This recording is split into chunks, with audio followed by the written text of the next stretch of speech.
अस्सलाम वालेकुम दोस्तों, तव्हांखे ॿुधाईंदा हलूं दुलाब ड्रामे जी ज़बरदस्त अपडेट ऐं रेटिंग जे हवाले सां बि ॿुधाईंदासीं त दुलाब जे बारे में।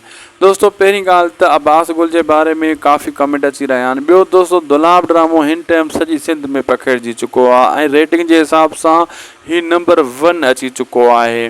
दोस्तों, मां तव्हांखे ॿुधाईंदो हलां दुलाब ड्रामे जी जेका बि तारीफ़ कजे घटि आहे, ख़ासि करे मंसूर खान वारो किरदारु।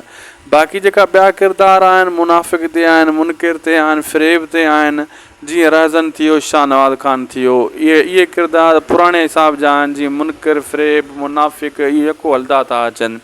शाहनवाज़ ख़ान वटि जेको किरदारु आहे मुनाफ़िक़ जो आहे ऐं जेको रहज़न ख़ान वटि किरदारु आहे फ़रेब जो आहे। मंसूर खान वटि जेको किरदारु आहे इहो आहे कामरेड जो ऐं मुराद वटि जेको किरदारु आहे इहो आहे हक़ ऐं सच जो।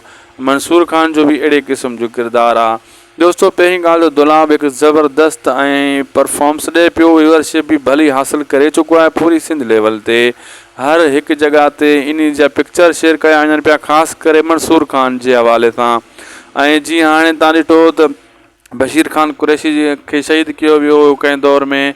जेका जेका शहीद थिया सिंध जे हिसाब सां, हाणे मंसूर खान जो फ़ोटू हणी, आज़म मिंगल जो फ़ोटू हणी, उन्हनि जो फ़ोटो हणी माण्हू ॾाढो फेसबुक ते शेयर करे रहिया आहिनि ऐं वाह वाह करे रहिया आहिनि त पहिरें चकर को आज़म मिंगल सुठो ड्रामो रिकॉर्ड कयो आहे ऐं सुतल क़ौम खे जॻाए रहियो आहे। ऐं उन्हनि सां गॾु आज़म मिंगल जो पिक्चर लॻाई पई वञे ऐं इन शइ खे वॾो वायरल कयो पियो वञे। तव्हां ॾिठो हूंदो, तव्हांजे अॻियां बि अहिड़ियूं पोस्टां गुज़रियूं हूंदियूं, असांजे अॻियां बि हज़ारे पोस्टां गुज़री चुकियूं आहिनि अखियुनि जे अॻियां, फेसबुक ते, व्हाट्सअप ते, यूट्यूब ते ऐं ख़ासि करे टिकटॉक ते।